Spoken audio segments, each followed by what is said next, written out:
Coach, your initial thoughts on the hiring of Kevin Sumlin? I'm probably like everybody excited to welcome him to Tucson, him and his family, and certainly an excellent football coach. I know he has an exciting style, and like I said, excited for our football players. I think it's something that I'm sure they're really excited about when you consider the success that he's had as a coach, coming from the SEC, and some of the players that he's coached as well. Looking back to the last game, would you say that was probably the best defensive effort, especially in the second half? Against Oregon? Yeah. No. We really did a great job to finish the game. That last 4-minute segment there, which, the game could have gone either way. And, everybody tries to take pride in finishing the game. And, I thought our crowd really was awesome throughout the game, but, was on edge there at the end in a good way. And we held them scoreless, I know. And some of that was probably our effort and a good defense, and some of it might have been them. But no question, our finish was something that we have a lot of pride in. I think that's something we can take away from the Oregon game. The importance of, and we talk about this in so many games, that last 4 minutes, 5 minutes, 3.5 minutes, if you just stop the game there, it's amazing how many games, even if you have a really good team, that the game is in question. Could go either way. But being able to finish strong, make free throws, make correct plays, execute both on offense and defense, that's what winning teams do, and we certainly did that well. Like I think really a microcosm of our entire season, there were times defensively when we played really well, great effort, connected, and there are times when we didn't. So it's something we continue to work on. How concerned are you about the performance or the output of the bench, specifically scoring-wise? I'm not really concerned. I do know that we have to continue to develop those guys. We believe in every one of them. They're young. They're very young basketball players. And, DeAndre's young, but he's in a different category. But we have a lot of very talented young players that as they continue to grow, develop, get more experience, they're going to develop into some excellent basketball players. Where they're at in their career right now and the role that they have on this year's team, it's about improving as the year goes on and contributing. You don't have to score points off the bench to contribute. You can make meaningful plays, hustle plays. Keanu Pinder is a great example. A couple of his defensive plays in that game ignited our offense and in some ways changed the game to our favor, but it wasn't about him scoring a bunch of points. And I think the more that we have that mentality coming off the bench, I think we can get a spark from them in a lot of different ways, not just scoring. Is it the kind of game, though, where if everyone's healthy and not in foul trouble, like Saturday, where maybe you just have one key reserve guy like Keanu play a lot and a couple other guys fill in? I mean, maybe only go 7? Mm-hmm. We're looking at that, no question. We don't have everything figured out there. We've had different players step up on different nights, which is good. I go back to the Arizona State game. Dylan Smith in the first half, buried 3 3-point shots, and that was much needed. Keanu, his effort here against Oregon, those are 2 examples right there. But we've had a lot of good contributions. Brandon Randolph has had some great moments, both on offense and defense. Brandon had a big shot block. They ended up calling a foul, but it was an example of what I'm talking about. That doesn't show up in the score stat sheet at the end, but he ran the court, used his athleticism, made a hard play on the ball. And those are things that we're really looking for from that group. But, could we give maybe 1 or 2 of those guys more of an opportunity and maybe less of an opportunity elsewhere? That's on the table right now. We're trying to be the best we can be.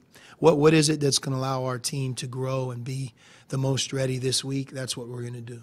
Last week you talked about it being a big week after what you lost. It seems like this season every week is a big week because you have a lot at stake or whatever. Now you go on the road again to prove yourself on the road. Yeah, and last time we were on the road, we had some good moments. I mean, our game at Utah was a hard-fought victory, very similar to our hard-fought victory against Oregon at home. You left that game feeling really good about how we finished. We held off a ferocious rally, played against a team that was energized in front of a home crowd.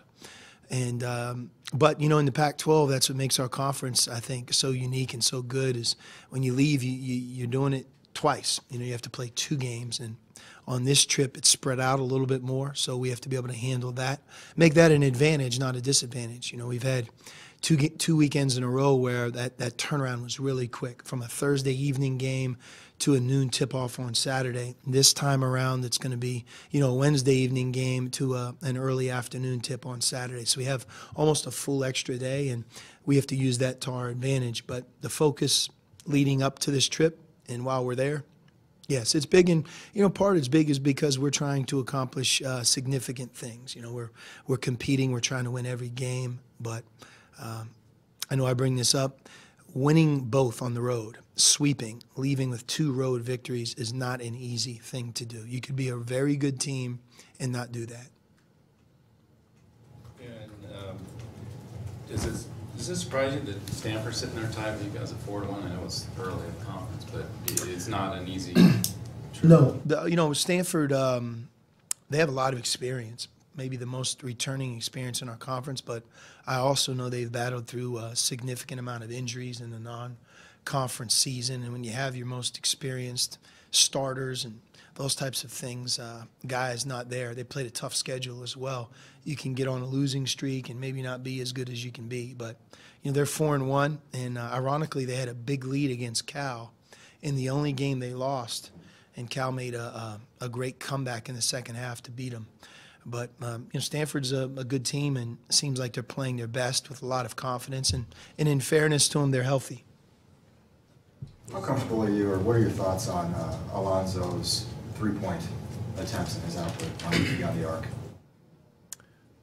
Meaning the quality of shots he takes, or his statistics speak for themselves. He's I know in conference play his percentage is a little bit down, but we've only played 5 games. You have 1 or 2 bad games, and that can skew the percentage. And on the season, 18 games, he's shooting a career best. So, sometimes he's shooting the ball too far behind the three-point line, and we've talked to him about that. As always, it's an emphasis for him to move on penetration. Don't stand, don't watch, move. That's a habit that he's always had. And when he does that, he can sometimes create an easier shot than maybe the one he gets. But we believe in him and have total confidence in him from the three-point line. Along the lines of the bench, Barcelo's situation, he hasn't played a whole lot recently, but is he okay? And what do you see him going from moving forward? He's healthy. He's working hard. I think Alex has a bright future. It's just right now he hasn't played well. And it's no longer December. So as we're in the middle of January, there are tough decisions that we have to make to put our team, this year's team, in the best light. But he has a great attitude. He's working really hard in practice. He can get called on at any time with foul trouble and injuries, and he's working hard every day to get better. His time will come. It might not be as plentiful right now. Well, part of that too, being more and more comfortable with Alonzo playing the point in a pinch. Yeah, Alonzo is just more experienced. He's bigger. He scores the ball. He plays with confidence.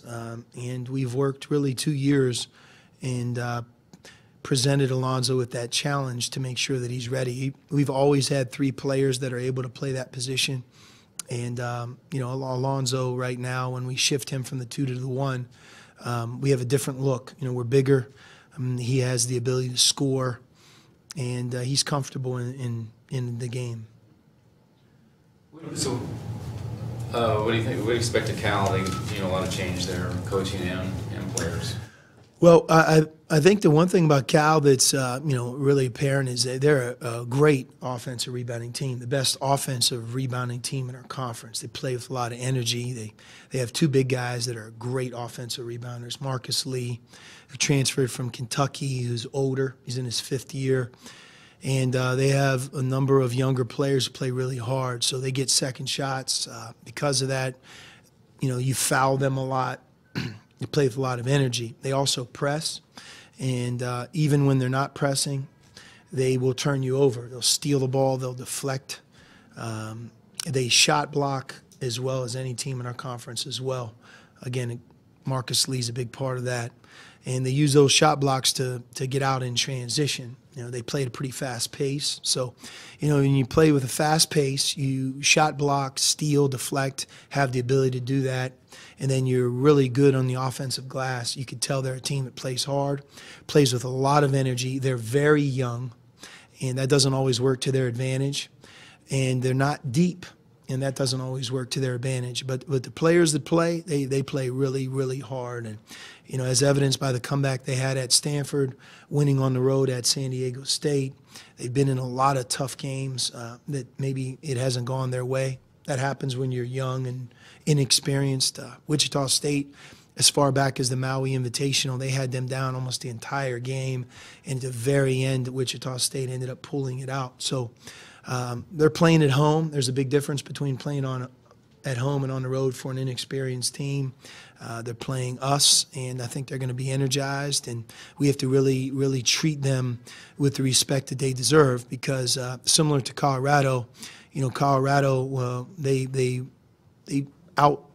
out-energized us. You know, they played with a lot more spirit, and they ran the court, and guys played with a lot of energy. And when you're doing that on the road in conference play, you can't pick and choose how hard you play, meaning us. So we know that those are the things they do well, and we have to be able to match their energy. So that kind of aggressiveness defensively, is that different even than Martin played last season? They play almost a completely different style on defense than they did a year ago. And I wondered if you saw any similarities because Jones was on that staff last year, or you know. Maybe a little bit on offense, but on defense, they're more full court, they're more pressure, they're more zone than man, they're more mixing their defenses. Again, utilizing the talent that they have, their quickness, and their shot blocking. I think their defensive style really caters to those qualities. In terms of styles, have you seen most of what you're going to see in this year at this point? We've seen a lot of styles. You know, in the non-conference, we didn't see a whole lot of zone. I think every team mixed it in, but predominantly man-to-man. You know, some teams maybe pressured more than others. But once we've gotten into conference play, you know, I think about 80% of our conference right now is zone. Different forms, matchup zone, press to zone, 2-3, 3-2, whatever. But you look at those 18 games and, you know, you can make the case that in 14 of the 18, you're going to see predominantly zone or a big-time blend of zone to man. Halfway through the season, how would you rate the year for you guys? You know, I don't know. We're 14-4. There's I think a lot of questions remaining of where we go from here. How would you assess what you need to do and what you were not pleased with, if you could? We're a much better offensive team than defensive team, and I think, you know, a lot of our success will be based on, do we stay the same? Could we slip even more defensively, or can we work to improve? And if so, like, how much can you improve from middle of January on? We have not improved. We've shown signs. We've put it together for parts. You know, we might have gone from one game to the next where, wow, they looked a lot better, but numbers don't lie. I mean, I think that, you know, we've won because of our exceptional free throw shooting, the ability to get to the line and be exceptional making them. Our offense, where we've been very efficient, maybe not as efficient the last 2 weeks, but offensively we've been our numbers have been good, and on defense, there's a lot of room for growth. You talk about offense. It's funny that we watch you play and you score 90 or whatever. There's even a sense that you guys could even be better offensively. You know, when everybody clicks on the same day. I know that's rare, but it could happen. We had 5 guys in double figures last game. Where Raleigh shows up when the other 2 big guys show up. Do you sense that too? That could possibly happen. Yeah, no, we have a lot of things that we can improve on. You know, on our offense, just the overall quicker ball movement, moving faster without the ball, playing together more seamlessly. You know, and I think those are things that just by time will work out. You know, offenses seem to smooth out as you get into early February and get through that first half of the conference season, assuming that you're healthy. And if things change on that level, then a number of things can change. But if all things are even in terms of your health, then I think that all of us feel a little bit more comfortable on offense as the season grows. On defense, not so much. It can go either way. On a day like today, Martin Luther King Day, a lot of reflection nationwide about injustices, not only racially but otherwise. Has there been any discussion amongst your team over the past maybe 6-7 months in terms of protest or any thoughts in terms of how to deal with it if they had any issues? No, I mean, our guys, they certainly are aware of all of those issues, and I think they talk about it quite a bit. We address those types of issues, almost weekly in some form or fashion. It could just simply be bringing an example of something good or bad that has happened that applies to them at the end of a practice. But just in terms of us sitting around and really going through those issues, I wouldn't say we necessarily do that. But, our players are college students. They have a mind of their own. Each of them comes from a different background, different countries. On our team, we have 3 players that aren't from the United States, so they bring that perspective to the table. But that's the beauty of sports and being on a team. You're blended together with people from different backgrounds, socioeconomic, where they're from. Like I said, being born in this area of our country, being born and raised in another country. All those types of things, I think, allow you to get a different perspective than maybe the one you had in your own house. And we travel. We spend a lot of time together. I mean, not only while we're here on campus practicing and preparing for games, our guys are always, eating dinner together, breakfast together.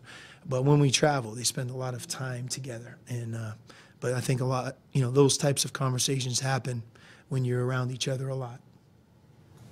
Now that the league's been doing the Wednesday, Saturday, Thursday, Sunday split for a while now, what have you come to prefer? I mean, like it this way where you got to get going early, but you've got an extra day there, or the quick turnaround like you had Utah, Colorado, where you got to play, and does it make a difference? You really can't control it, and if you just scope the nation, every conference has their issues or maybe things that are different today that weren't different 10 years ago or 5 years ago. Television has driven a lot, and then the networks of each respective conference has driven changes. Big Ten, if you really follow closely, they're playing schedules that they've never played before. Playing on a Sunday, Tuesday, Thursday. They have to cram more games in because they've moved their conference tournament up a full week. So they're doing things that maybe they're not accustomed to. But we have to adjust. Thing you learn about being in the NCAA tournament, you could play the first game on that Thursday and you walk out and there's nobody at the game and you're like, wow, this is the NCAA tournament. But it's noon on a Thursday and the tournament's just beginning. You may draw that game. And then 2 days later you could play the last game of the day. And that's a big difference. Well, the season prepares you for those moments. So when you have this extra day like this week, is that a good thing, or is it frustrating that you're not at home, or how have you come to take that over? We just do the best we can to prepare our team for the next game, and keeping in mind that the academic week is in place, so our guys have to take care of that at the same time that they're preparing for a game. But I like the fact that when we go, we play 2 games, and then we come home for a week. I think it balances the schedule out as well as you can for college basketball. We're the only sport that goes through both semesters. And if you travel in the non-conference season like we did, it puts quite a toll on our players academically. So they have to be able to do both. Have you ever thought, has it ever, you guys ever considered whether, in retrospect anyway, maybe traveling back between games would work out, or it would be too much time going back and forth? It's just hard. There's an expense to it. There's a time element. It takes a while to get all the way from the Bay to Tucson, Arizona, and then flip-flop and go all the way back. And on the other hand, would you find when you have a game, again, like Thursday, that open day, are you more likely to, if the guys do their study tables, whatever, you guys go out and do anything? I think, a few years ago you went to Alcatraz or something, right? I mean, is that kind of stuff still happen, or once in a while, or go to movies or anything? Or No, I mean, we don't have as much free time as you would think. I mean, if we have an opportunity to give those guys a chance to just get out of the hotel and just be a part of, the culture of San Francisco, to maybe in a 2-hour window walk around and see things that they wouldn't otherwise have the chance to see sometimes. But most of the time it's pretty much about getting rest, anything academically that they have to do to make sure that they're on top of it, and then prepare for the next game. If you were Larry Scott and you had the chance to change one thing about the Pac-12 basketball, Cedric mentioned the fact that obviously they have to get all these games in a short period of time. But what would you change? What's the one thing, if you were the commissioner for a day, what's one thing you would like to see change? Man, I would have to give that some thought. I think the one thing, in fairness to any commissioner or anybody that's in charge of today's college sports world, it's there are factors that you have to take into consideration now that you didn't used to have to take into consideration. The Pac-12 network, the Big Ten network, the SEC network, and scheduling. You have to be able to take care of your TV partners. That's really important. So sometimes maybe something that's not as convenient for our fans or convenient for our team or players. There's an overall bigger picture that maybe benefits us in ways that we don't realize.